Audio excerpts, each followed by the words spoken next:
नमस्कार साथियों, मैं हूं जितेश कुमार। आज हम बात करने वाले हैं कि आज की जो कहानी है रूस और यूक्रेन की, इसमें आप जो फिगर है आज की कहानी, यह फिगर आपको ज्यादा क्लियरलिटी बताएगी और स्पष्ट करके बता देगी कि यह क्या कहना चाहती है। आप इस बिल्डिंग को अगर देख पा रहे होंगे तो ये बिल्डिंग जो लग रहा है कि किसी और जो देश के यह एम्बेसी है। जी हाँ, आपको अगर सही तरीका से इसको देख पाइएगा तो यह एक ब्रिटिश का एम्बेसी है। और उसके बाद ये जो आप कमरा देख पा रहे हैं, यह कमरा ईयू यूरोपियन यूनियन का यह एम्बेसी है। अब यहाँ पर इतना जो आप तबाही देख पा रहे होंगे, यह तबाही की कहानी कुछ अलग ही प्रकार से बता रही है। वह कहानी क्या बता रही है, आज इसी के बारे में हम चर्चा करने वाले हैं। तो इस पे जो एक की सुनसान इलाका में एम्बेसी था ब्रिटेन का, और दूसरी ओर जो कमरा देख रहे हैं यह ईयू का। यहाँ पे जो रूस है, रूस के ड्रोन और मिसाइल आते हैं और बिल्डिंग को पूरी तरीका से तहस नहस कर दिए जाते हैं। रिपोर्ट के अनुसार बताया जाता है कि इसमें अभी तक लगभग 8 लोगों की मौत हो चुकी है। वह 8 लोगों में से कुछ तो या तो बच्चे हैं या कुछ जो अभी के समय के लिए महिलाएं भी होने की आशंका व्यक्त की जा रही है। लेकिन ये सारी सिचुएशन आज क्यों बना कि रूस एम्बेसी के ऊपर हमला कर दिया। एक्चुअली एम्बेसी जो दूसरे देश के अंदर एम्बेसी होती है, और वियना कन्वेंशन में यह स्पष्ट बता दिया गया है कि अगर 2 देशों में युद्ध चल रहा हो और उस युद्ध के अंदर अगर जो पहला जो देश है या दूसरा देश, वह एक दूसरे पर जब हमला करेंगे तो हमला किसी भी देश की एम्बेसी पर नहीं किया जा सकता। यह समझौता का उल्लंघन माना जाएगा। लेकिन ये जो अभी किया गया, आखिर इसके पीछे क्या कारण रहा होगा कि जो रूस ब्रिटेन और ईयू के एम्बेसी पर हमला किया, क्योंकि यह तो वियना कन्वेंशन के पूरी तरीका से उलट मामला बनते जा रहा है। तो यहाँ पर कहानी इस प्रकार से बन के आती है कि हम सभी लोग जानते हैं कि यह रूस और यूक्रेन के जो बीच में युद्ध है, वह युद्ध चलते चलते लगभग 4 साल बीत चुके, मतलब 4 साल होने जा रहे हैं। 3 साल कंप्लीट होकर 4थे साल में युद्ध प्रवेश कर गया है। दूसरी साइड जो एक देश है यूक्रेन के नियर बाई में, उसका नाम है हंगरी। हंगरी जो देश है, हंगरी देश पूरी तरीका से अब वे भी बोल रहा है कि हम भी यूक्रेन के ऊपर कहीं युद्ध स्टार्ट न कर दें। अब ऐसा क्यों हुआ कि जो एक यूरोपियन यूनियन के ही कंट्री है पोलैंड और हंगरी, जिसमें से हंगरी जो देश है वह पूरी तरीका से जो जेलेस्की हैं उसके ऊपर बिखर चुके हैं, और जेलेस्की को हर रूप में वह हर बातें बता दिए जो कि एक जो एनिमी कंट्री के तरह दूसरे देशों के साथ व्यवहार किया जाता है। आखिर ये मामला यहाँ तक कैसे पहुंचा, तो चलिए इसी के बारे में थोड़ा डिटेल से समझने की प्रयास करते हैं। और एक घटना और जो थोड़ी देर पहले याद करते चलिए, क्योंकि ये भी जो घटनाएं हैं इसी युद्ध से जुड़ा हुआ है। कुछ दिन पहले जो तेल और गैस पाइपलाइन है, वह पाइपलाइन रसिया से होते हुए बुडपोटा नाम की जगह से निकलते हुए यह पोलैंड और हंगरी जो दोनों लैंडलॉक कंट्री है, वहां पर गैस और पेट्रोलियम पदार्थ पहुंचाने का काम करता है। और क्योंकि वहां पर और कोई सुविधा नहीं है, वह चारों ओर से भूमि से घिरा हुआ है, उसे कोई किसी भी प्रकार से उसे समुद्र का एक्सेस नहीं है। तो अब ये सारी सिचुएशन के बीच में आज ऐसा जो पेट्रोलियम और गैस की बात है, दूसरी तरफ एक और घटना पे आपको जरा याद करवाते चलते हैं। कुछ दिन पहले रूस ने एक यूक्रेन के अंदर जो फैक्ट्री है, उस फैक्ट्री के ऊपर हमला किया था, और उस फैक्ट्री के ऊपर हमला जो वह किया और फैक्ट्री को पूरी तरीका से नुकसान पहुंचा दिया। वह फैक्ट्री जो था वह अमेरिका का था, जहां पे नाम के लिए तो घरेलू सामान का उत्पादन किया जाता था, लेकिन एक्चुअली में वहां पर ड्रोन और जो अन्य युद्धक में युद्ध होने वाला जो सामग्री है उसको यूज किया जाता था, और वह विस्फोटक पदार्थ तैयार करता था। तो रूस ने उसको भी मारकर मिसाइल से उड़ा दिया। अब ये सारी घटनाएं एक साथ आकर जुड़ेगी, इसके बारे में हम आगे आप सभी लोगों को बताएंगे। इससे पहले हम सभी लोग जानते हैं कि आज जो यह युद्ध चलते चलते लगभग 3 साल पूरा होके चौथे साल में जो प्रवेश कर गया है, यह प्रवेश करने का मुख्य रूप से कारण अभी तक जो यूक्रेन ही को माना जा रहा है, क्योंकि जो पुतिन हैं रूस के राष्ट्रपति, उन्होंने अपना जो हाल में ही जो ट्रंप के साथ अलास्का के अंदर मीटिंग हुआ, तो उस मीटिंग में पुतिन ने अपना सारा जो कंडीशन थी युद्ध रोकने की, उन्होंने स्पष्ट तरीका से बता दिया था। और यह कंडीशन, क्योंकि इसके लिए डोनाल्ड ट्रंप भी हामी भरे थे कि जी हाँ, इसी प्रकार से युद्ध की शांति हो सकती है। लेकिन जब डोनाल्ड ट्रंप इस बात को लेकर जेलेंस्की के पास जाते हैं, तो जेलेंस्की नाट जाता है, मतलब नहीं बोल देता है कि हम इस चीज पे समझौता करने को तैयार नहीं है। तो अमेरिका की ओर से रूस को दे दिया गया 150 बिलियन डॉलर के हथियार, जो कि खरीदने का प्रस्ताव रखा गया, और डोनाल्ड ट्रंप ने भी उस हथियार को खुशी खुशी बेच दिया।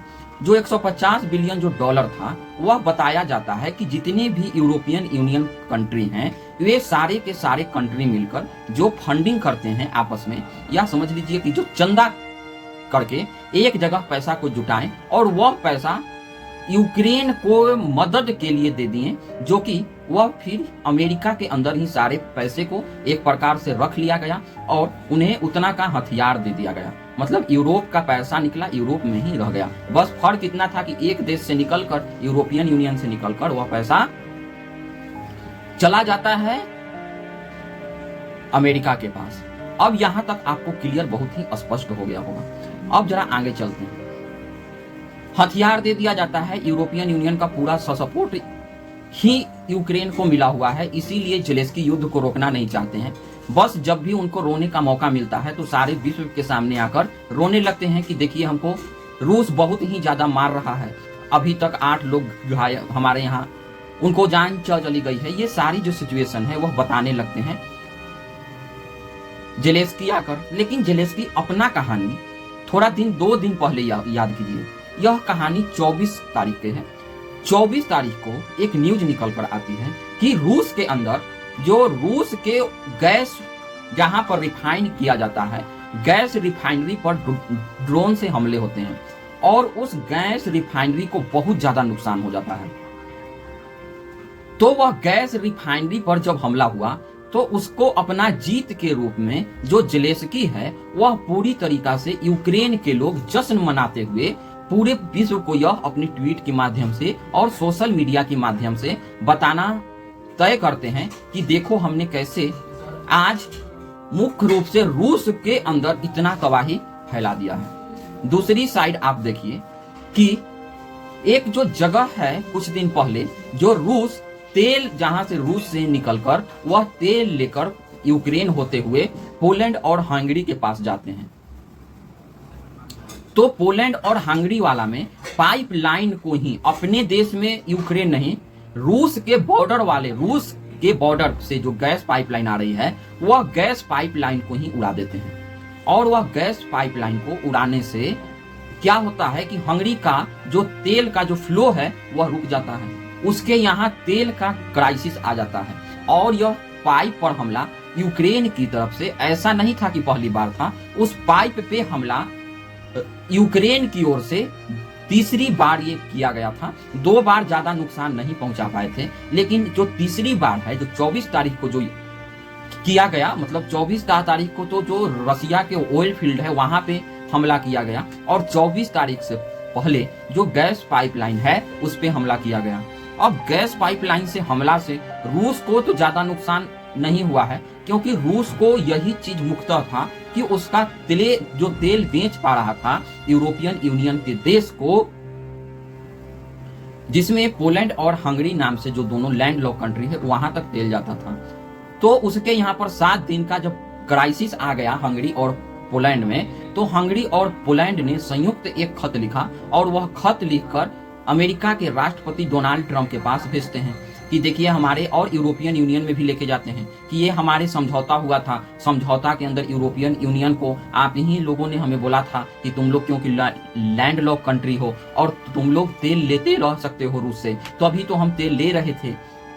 जो यह 15 अगस्त के समझौते हुए थे उसमें ये सारी बातें निकलकर यूरोपियन यूनियन के तरफ से बताया गया था कि हम तो आप ही के कहने पर तेल ले रहे हैं, और फिर भी जो रूस है वह हमारे ऊपर ही बमबाजी करके वह हमारे ही ऑयल फील्ड को नुकसान पहुंचा रहा है।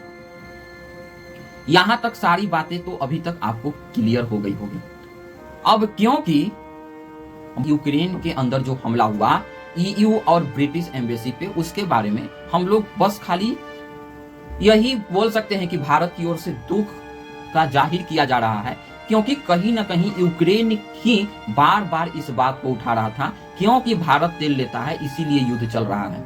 तो अभी यूक्रेन एक गलती के माध्यम से खुद को यूरोपियन यूनियन को भी झूठा साबित कर दिया कि रसिया से तेल सिर्फ भारत नहीं, यूरोपियन यूनियन के बहुत सारे कंट्री आज भी खुद लेते हैं। दूसरी बात, एलएनजी का जितने विश्व में सबसे ज्यादा अगर कोई माल खरीदता है रूस से तो वह यूरोपियन यूनियन ही है। उसके बाद यूरेनियम, जिसे परमाणु बम और ऊर्जा निर्माण में यूज किया जाता है, यूरेनियम, इनरिच यूरेनियम आज भी अमेरिका मुख्य रूप से रसिया से ही लेता है। मतलब भारत, और बात रही कच्चे तेल की, तो तेल सबसे ज्यादा चीन लेता है, इसमें भारत का तो कहीं नाम है ही नहीं। लेकिन क्योंकि बार बार उकसावे से यूक्रेन अपनी हर बात में उठाता था जेलेंस्की कि क्योंकि भारत उसको फंडिंग कर रहा है इसलिए भारत को सैंक्शन किया जाए, और तुम्हारे ही कारण हमारे देश के जो और जो जनता है उन्हें हो सकता है कि आगे आने वाले समय में महंगाई, जो टैरिफ के तौर पे हमारे देश को नुकसान हुआ, वह हमारे देश के नागरिकों का नुकसान हुआ, वह आप ही लोग की बातों से हुआ है। इसलिए अब आपके प्रति कोई भारत का संवेदना तो नहीं है, बस हाँ इतना बता दे रहे हैं कि हाँ ये जो हुआ गलत हो गया। अब चलते हैं यूक्रेन और रूस की तरफ। तो जब हमला किया गया और यूक्रेन के अंदर जब खुशी मनाया गया कि हमने ये सारी किए, और तो उसके बाद रूस का तो जवाब आना ही था। तो रूस ने स्पष्ट तरीका से इन तीनों लोगों को अच्छी तरीका से बता दिया है। कुछ दिन पहले अमेरिका के ऊपर हमला किए तो अमेरिका ने कुछ अपना बस खाली दुख व्यक्त किए डोनाल्ड ट्रंप, क्योंकि अब डोनाल्ड ट्रंप भी समझ पा रहे हैं कि हम इससे ज्यादा और कुछ कर नहीं सकते। उनको बस हर बात में एक ही चीज याद आता है, हम इसके लिए बहुत दुखी हैं, हम बहुत गुस्सा में हैं, हम बहुत ही ज्यादा नाराज हैं।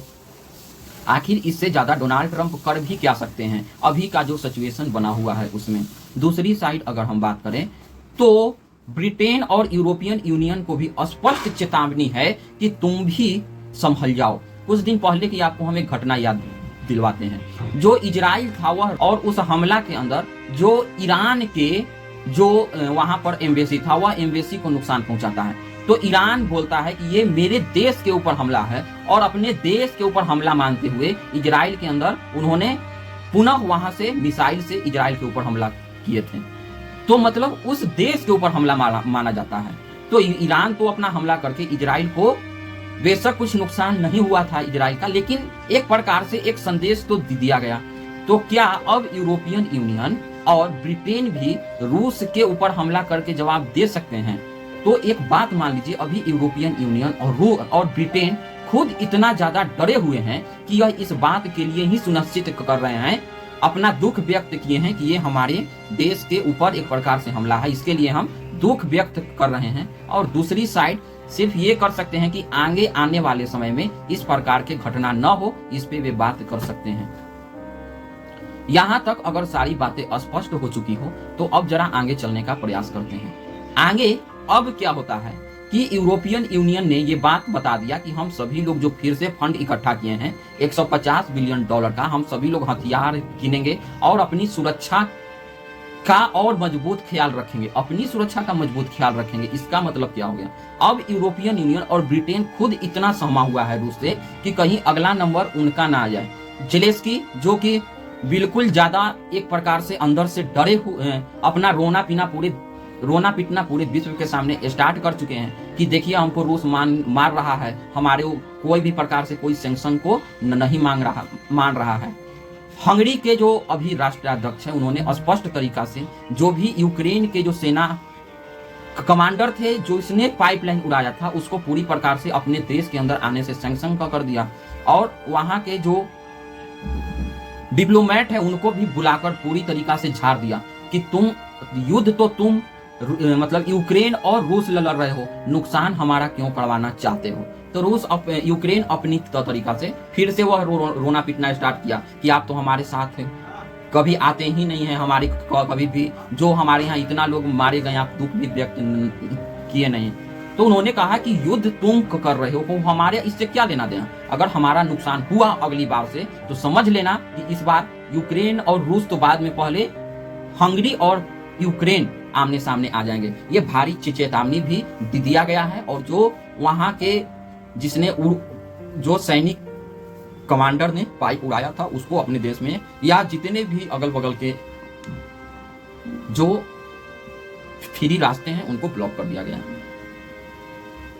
अब यहाँ पर एक बात समझ आनी चाहिए, जब कोई कमजोर व्यक्ति आपको अगर मार दे तो आप तो शांत रह जाइएगा, लेकिन अगर आप गलती से उसको एक झापड़ मार दीजिएगा तो वह पूरे मोहल्ले को बताते चलेगा कि फलाने ने हमको मार दिया, फलाने ने हमको मार दिया। आज इसी प्रकार से आज जेलेंस्की का सारी रणनीति समझ में आ रहा है। बात रही जो सारे के सारे अभी यूरोपियन यूनियन, ब्रिटेन और जो जेलेंस्की के फादर बन के बैठे हुए हैं, उनके पास भी सिर्फ एक ही बात का रास्ता है कि हम इस बात को निंदा करते हैं। अभी तो अब निंदा खत्म होने वाली स्थिति में लग ही नहीं रही है।